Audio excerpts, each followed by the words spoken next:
అందరికీ ప్రైజ్లో ఈరోజు యొక్క క్యాలెండర్ యొక్క వాగ్దానము ధ్యానించుకుంటూ వస్తాం. రండి, న్యాయాధిపతుల గ్రంథము 6వ అధ్యాయము 23వ వచనము మనం చదువుకున్నట్లయితే, అప్పుడు యెహోవా నీకు సమాధానము, భయపడకుము, నీవు చావవని అతనితో సెలవిచ్చెను. కాబట్టి ప్రభు సాయం కొరకే ప్రార్థిస్తాం. ప్రేమగల మా తండ్రి, నమ్మకంటి మా దేవ, మీ యొక్క నామాన్ని బట్టి అందరం స్తోత్రాలు చెల్లించుకుంటూ వస్తున్నామయ్యా. ఇక క్యాలెండర్ వాగ్దానం కొరకే నీ కృప అనుగ్రహించము, దీవించండి ప్రభా. నీవే మాట్లాడండి, నీ కృప అనుగ్రహించండి. నీ యొక్క దాసులను నీ యొక్క ఆత్మీయత అభిషేకించి నీవే మాట్లాడమని యేసు ప్రభు నామమున స్తుతించి ప్రార్థించి పెట్టుకున్నాం తండ్రి, ఆమేన్. చూడండి, ఇక్కడ మనం చూసినట్లయితే దేవుడు గిద్యోను అనేటువంటి ఒక వ్యక్తితో మాట్లాడే ఒక సందర్భం ఇది. ఇక్కడ ఏమంటున్నాడంటే, అప్పుడు యెహోవా నీకు సమాధానము, రెండోదంటే భయపడకుము, మూడో యొక్క మాట ఏంటంటే అక్కడ నీవు చావవని అతనితో సెలవిచ్చెను. చూడండి, ఇక్కడ మనం చూసినట్లయితే మొదటగా నీకు సమాధానం అంటున్నాడు, రెండోది భయపడుకుంటున్నాడు, మూడోది చావని సెలవిస్తున్నాడు. చూడండి, దేవుడు మనల్ని ఆయన మన పాపమును బట్టి, మూడొక మాట చూసినట్లయితే మనం మొదటి ఒక మాటగా రక్షణ యొక్క దాని కొరకు మనం చూసుకున్నట్లయితే నీవు చావని అతనితో సెలవిచ్చను. ఎప్పుడు మనం చావము? ప్రభు యందు విశ్వాసం ఉంచినప్పుడు. ఎప్పుడు మనం చావము? మన పాపములను ప్రభు దగ్గర ఒప్పుకుంటూ వచ్చినప్పుడు. ఎప్పుడు మనము చావము? బైబిల్ గ్రంథంలో ఒక మాట ఉంటుంది, మీరు చనిపోయినను బ్రతుకుదరు, నా యందు విశ్వాసం ఉంచిన వాడు చనిపోయినను బ్రతుకురు. అందుకే లాజరు విషయంలో ప్రభు ఆయన చనిపోయిన తర్వాత కూడా ప్రభు లేపుతూ వచ్చినాడు. యేసుక్రీస్తు ప్రభువారు ఎలా పునరుద్ధానుడు అవుతూ వచ్చినాడో అలాంటి యొక్క పునరుద్ధానము మన యొక్క జీవితంలో జరుగుతూ వస్తుంది. కాబట్టి ప్రియమైనటువంటి వారులారా, మనం అక్కడ చూసుకున్నట్లయితే ఇక్కడ చూడండి, అందుకే అంటున్నాడు, ఎఫెసీయుల యొక్క రాసిన పత్రికలో ఒక మాట ఉంటుంది. చూడండి, మనం చూసుకున్నట్లయితే ఎఫెసీయులు రాసిన పత్రిక 2వ అధ్యాయంలో ఇక్కడ ఒక మాట ఉంది. చూడండి, మొదటి వచనంలో, మీ యొక్క అపరాధముల చేతను పాపముల చేతను మీరు చచ్చిన వారు ఉండగా ఆయన మిమ్మును క్రీస్తుతో కూడా బ్రతికించెను. చూడండి, ప్రభు మనల్ని బ్రతికించిన వాడి ఉంటున్నాడు క్రీస్తుతో కూడా. అందుకే ఇక్కడ గిద్యోనుతో ఏమో చెప్తాను, చావవు. అదైతే మన యొక్క పాపాల విషయమై చనిపోయిన వారం, అయితే క్రీస్తుతో కూడా మనల్ని తిరిగి బ్రతికించేవాడి ఉంటున్నాడు. ఆ కలువరి శిలువలో ఆయన యొక్క మరణం ఎందుకంటే మనల్ని బ్రతికించడం కొరకు, అది మనం గ్రహించాలి. ఇంకా మనం చూసినట్లయితే ఆ యొక్క కలువరి శిలువలో మన కొరకై ఆయన రక్తం అంతా కూడా చిందించడానికి గల కారణం ఏంటి అంటే మనల్ని మన యొక్క పాపాల నుంచి విడిపించాలని ప్రభు యొక్క ఉద్దేశం. కాబట్టి చూడండి, ఆ రీతిగా ప్రభు మనల్ని రక్షించాలని ప్రభు యొక్క ఉద్దేశం. ఇంకా మనం చూసినట్లయితే అక్కడ ఒక మాట చూసినట్లయితే గిద్యోనుతో ఒక మాట చెప్తూ వస్తాడు. చూడండి, నీవే ఈ ప్రజలను నడిపించాలని చెప్తాడు. చూడండి, 6వ అధ్యాయంలో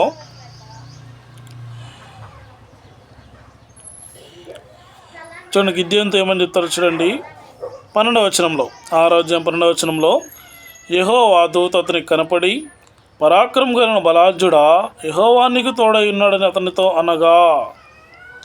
చూడండి, ఇప్పుడు ఏమంటున్నాడు? పరాక్రమం కలిగిన బలాఢ్యుడా, యెహోవా నీకు తోడై ఉన్నాడు.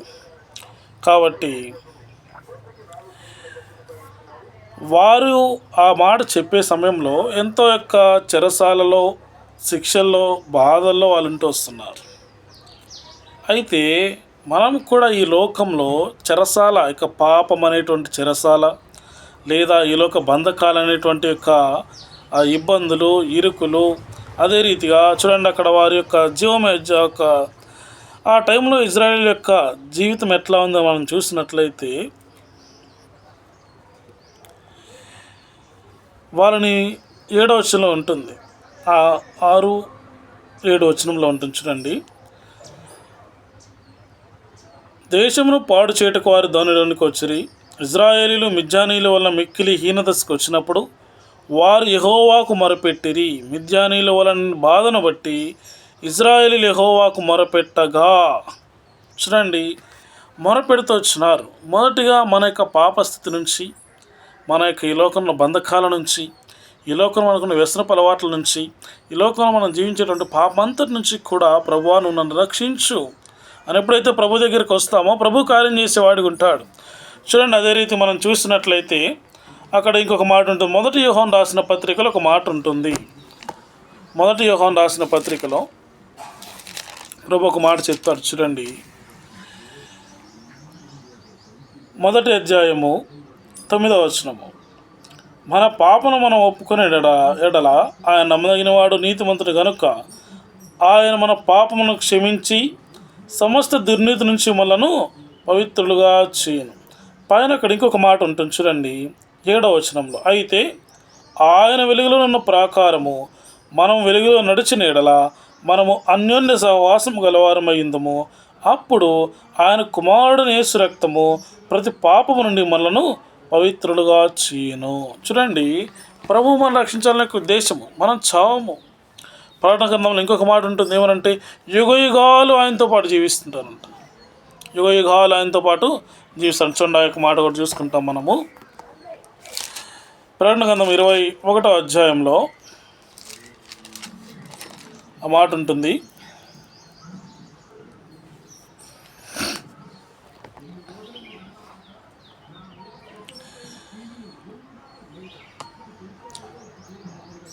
చూడండి, 20వ అధ్యాయంలో మాట ఉంటుంది.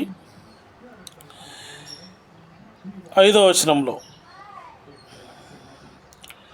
ఆ 1000 సంవత్సరంలో గడిచే వరకు కడమ మృతులు బ్రతకలేదు. ఇది మొదటి పునరుద్ధానం. మొదటి పునరుద్ధానం మందు పాలు గల వారు ధనిలు పరిశుద్ధులై ఉన్నారు.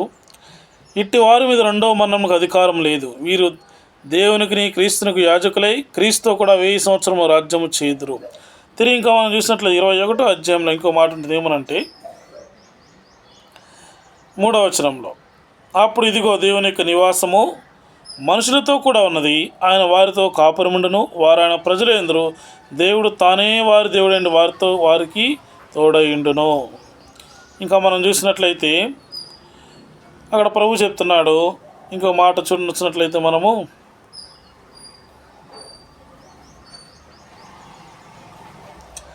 22వ అధ్యాయం 5వ వచనంలో, రాత్రి కనుడ ఉండదు, దీపకాంతిను సూర్యకాంతిని వారికి అక్కర్లేదు. దేవుడైన ప్రభు వారి మీద ప్రకాశించును. వారు యుగయుగములు రాజ్యము చేయుదురు. చూడండి, ఎలాంటి యొక్క ఉద్దేశం, మన చావు లేదు. ఈ లోకంలో భౌతికమైన చావు ఉంటుంది, కానీ ఆత్మీయ యొక్క చావు మనకు లేదు. ప్రభువుతో పాటు మనం ఉంటాము. ధైర్యం కలిగి ఉండాలి. అయితే ఈ లోక పాపాన్ని విడిచిపెట్టి మనం ఏదైతే ప్రభువుతో వస్తామో అప్పుడు ప్రభు కార్యం చేసేవాడిగా ఉంటాడు. చూడండి, మనము ఇక ఆరాధన కొరకు కూడా ఒక మాట చూసుకుంటాం. రండి, నీకు సమాధానము నీకు సమాధానం కలుగజేస్తాను. నిన్నటి యొక్క వచనంలో కూడా చూసుకుంటూ సమాధానం శాంతినగా దేవుడు సమాధానం అనుగ్రహించేవాడు అంటున్నాడు. చూడండి, ఇక సమాధానం ఎట్లా వస్తుందంటే శిష్యుల యొక్క జీవితంలో కూడా సమాధానం కోల్పోతున్నారు. ఒక్కొక్క సమయంలో శిష్యులు వారి యొక్క సమాధానం కోల్పోతూ వచ్చినప్పుడు ప్రభు ఏం చేశారంటే వారికి కనపడి ఆయన వారికి సమాధానాన్ని అనుగ్రహించిన వాడు ఉంటున్నాడు. చూడండి, మత్తయి సువార్త 14వ అధ్యాయంలో ఒక మాట ఉంటుంది. మత్తయి సువార్త 14వ అధ్యాయంలో ఒక మాట ఉంటుంది. చూడండి, మత్తయి సువార్త 14వ అధ్యాయంలో ఎలాంటి సమాధానం దేవుడు వారికి అనుగ్రహిస్తాడో మనం చూస్తామండి. 25వ వచనంలో, రాత్రి 4వ జామున ఆయన సముద్రం మీద నడుచుచు వారి వద్దకు వచ్చాను. ఆయన సముద్రం మీద నడుచుడు శిష్యులు చూసి తొందరపడి భూతమని చెప్పుకొని భయము చేత కేకలు వేసిరి. వెంటనే యేసు ధైర్యం తెచ్చుకొనుడి, నేనే, భయపడకుడని వారితో చెప్పగా. చూడండి, వారితో చెప్తున్నాడు. ఏమని చెప్తున్నాడు? భయపడవద్దు. భయం ఎప్పుడు వస్తుంది? వెంటనే యేసు ధైర్యం తెచ్చుకొనుడి. వారు ఏం చేస్తారంట? కలవరం వచ్చింది, సమాధానం లేదు. ఆయన సముద్రం మీద నడుచుడు శిష్యులు చూచి తొందరపడి బోధమని చెప్పుకొని భయం చేత కేకలేస్తున్నారు. మనకు సమాధానం లేకపోతే కేకలు వస్తాయి. ఇంట్లో నుంచి సమాధానం లేకపోతే వ్యక్తిగతమైన కేకలు వస్తాయి. సమాధానం లేకపోతే ఏమొస్తుంది తెలుసా? ఇష్టానుసారంగా వస్తుంది. సమాధానం ఉంటే సంతోషము, ఆనందము, నెమ్మది, సంతోషకరమైన మాటలు ఇవన్నీ వస్తాయి. అదే గుర్తు ప్రభు చెప్తున్నాడు, నేనే ధైర్యం తెచ్చుకున్నది. ఈ యొక్క సముద్రం చూడు, ఏమి చేయలేదు. ఆ సముద్రం ఏం చేయలేదు. ఆ తర్వాత ఆ యొక్క అలలేం చేయలేవు మిమ్మల్ని. నన్ను పోతాయా, నేనే, ధైర్యం తెచ్చుకో, నేను ఈ భూమిని ఆకాశాన్ని సృష్టించిన వాడను, ఈ సముద్రం నాకు లోపడుతున్న. చూడండి ఇప్పుడు వారికి ఎలాంటి ఒక సమాధానం పరిపిస్తున్నాడంటే, చూడండి అక్కడ మనం చూసినట్లయితే 31వ వచనంలో, వెంటనే యేసు చేయి చాపి అతను పట్టుకొని నిలిపి, విశ్వాసి ఎందుకు సందేహపడుతున్న అతనితో చెప్పాను. వారు దోణి ఎక్కినప్పుడు గాలి అణిగాను. చూడండి దాని ముందేముందంటే, చూడండి అక్కడ ఏముందంటే ఆ యొక్క 24వ వచనంలో, అప్పటికే దోణి దరికి దూరముగా ఉండగా గాలి ఎదురైనందున అలల వల్ల కొట్టబడుచుండెను. అలల వల్ల కొట్టబడుతుందంట. సో అలల వల్ల కొట్టబడుతుంది. ఇంకో చోట రాయబడి ఉంటుంది ఏమనంటే, ప్రభు నిద్రపోతూ వస్తాడు. ప్రభు ఆ పడవలో అడుగు బాగా నిద్రపోతుంటే ఆ యొక్క సముద్రాల చేత కొట్టబడుతుంటే శిష్యులంతా కలవరపడతారు.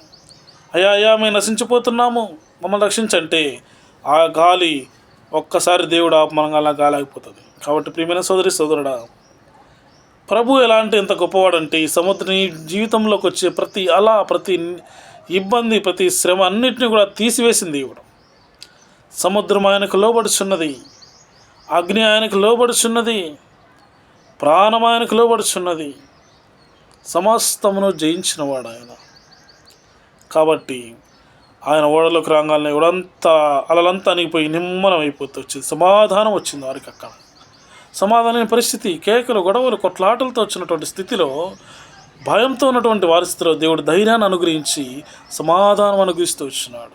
మన జీవితంలో కూడా దేవుడు అలాంటి అలల వంటి యొక్క జీవితం, శ్రమల వంటి జీవితం, లోకంలో వచ్చినటువంటి యొక్క అనేక ఇబ్బందికరమైన పరిస్థితుల్లో ప్రభు మనకి ఏం చేస్తారంటే నెమ్మదికరమైనటువంటి యొక్క పరిస్థితిని, సమాధానం దేవుడు మనకి అనుగ్రహించి వాడుకుంటున్నాడు. చూడండి ఇంకో మాట చూసుకుంటూ వస్తాం. అందులో భయపడకము. చూడండి ఇక్కడ మనం చూస్తూ వచ్చాము యొక్క సమాధానంలో కూడా భయపడొద్దు. ప్రభు చిత్తం నేనే, ధైర్యం తెచ్చుకో, భయపడొద్దు. చూడండి ఇక్కడ గిద్యోను కూడా దేవుడు అలాంటి యొక్క మాట చెప్తున్నాడు. చూడండి గిద్యోనుతో ఒక మాట చెప్తాడు. మనం చదువుకున్న వచనంలోనే ఒక మాట ఉంటుంది. 12వ వచనంలో, పరాక్రమంగా బలాఢ్యుడా. 10వ వచనంలో చూడండి, మీరు అమ్మోరీల దేశంలో నివసించున్నారు, వారి దేవతలకు భయపడకూడని మీతో చెప్పితిని, కానీ మీరు నా మాట వినకపోతిరి. ప్రార్థన కొరకే మాట చూసుకుంటాం. ఇక్కడ ఏమనుందంటే, వారి దేవతలకు భయపడకుడి అని వారితో చెప్పితిని, కానీ మీరు నా మాట వినకపోయినారయ్యా. అందుకే ఈ బాధ వచ్చింది, అందుకే ఈ శ్రమ వచ్చింది. అయితే ఇప్పటికైనా దేవుని దగ్గర మొరపెట్టు. ఇప్పుడు ఏం చేస్తున్నట్టు మొరపెట్టే కనుభవంలోకి వచ్చారు వాళ్ళు. శ్రమలు వచ్చినాయి, బాధలు వచ్చినాయి, మొరపెడుతున్నారు. అయ్యా మమ్మల్ని కరుణించు, మమ్మల్ని కాపాడు. ఆనాడు ఐగుప్తులో ఇజ్రాయేల్ని పెట్టినటువంటి కుమ్మర నా దగ్గరికి వచ్చిందని చెప్పి ఏం చెప్తున్నాడంటే దేవుడు మోషేని పిలుస్తూ వచ్చినాడు.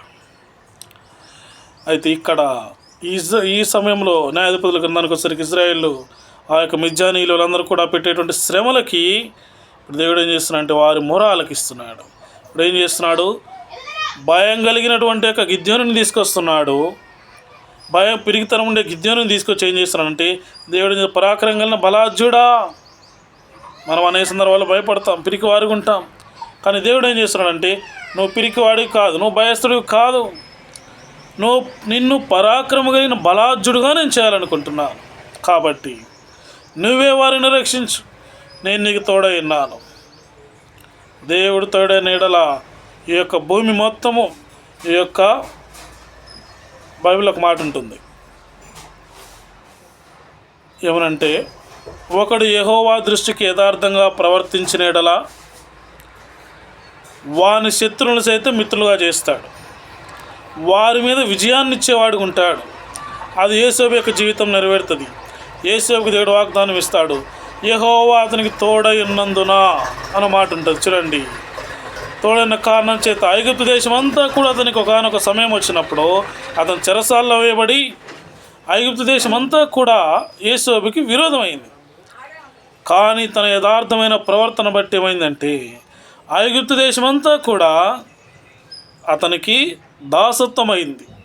దేశాన్ని ప్రధానమంత్రితో వచ్చినాడు. కాబట్టి ప్రియమైన సోదరుడా, ప్రభు దృష్టికి మనం యథార్థంగా జీవించినట్లయితే, యథార్థంగా ప్రార్థించినట్లయితే యెహోవా నీకు తోడై ఉంటాడు. గిద్యోనికి తోడై ఉన్నాడు. వేలాది మందితో యుద్ధం చేయాలని గిద్యోని అనుకున్నాడు. దేవుడు ఏం చేశాడు? 300 మందితో విజయాన్ని ఇస్తూ వచ్చినాడు వారి మీద. ఎంత గొప్ప కార్యం అది! తక్కువ జనంతో ఎక్కువ మందిని గెలిచి, యుద్ధాన్ని గెలిచి ఆ యొక్క ఇజ్రాయేల్ ప్రజలను కాపాడినటువంటి ఒక గిద్యోను. దేవుడు నిన్ను తోడై ఉన్నాడా? నువ్వు ఈ జీవితంలో ఏది నీకు అవసరంలా ప్రభువుని నడిపిస్తాడు. కాబట్టి ప్రభా నువ్వు నాకు తోడై ఉండు, నాకున్న భయము తీసి అని చెప్పేసి ప్రతిదినము మనం ప్రభు దగ్గర ప్రార్థించి ప్రభువుని ప్రార్థించే వారిగా మనం ఉండి దేవుని యొక్క చిత్తంలో దేవుడు మనము అందరము నడిచినట్లుగా ప్రభు మనకు సహాయం చేయనుగాక. రండి ప్రార్థన చేసుకుంటాం. ప్రేమ కలిగిన తండ్రి, మీ యొక్క నామాన్ని బట్టి స్తుతిస్తున్నాం. తండ్రి నీ కృప అనుగ్రహించండి, వాక్యం దీవించి ఆశీర్వదించండి.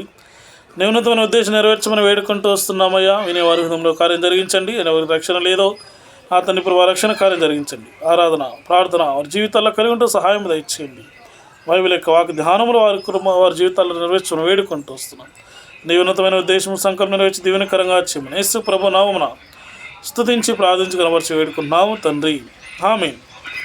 మరి ప్రైజ్ లార్డ్.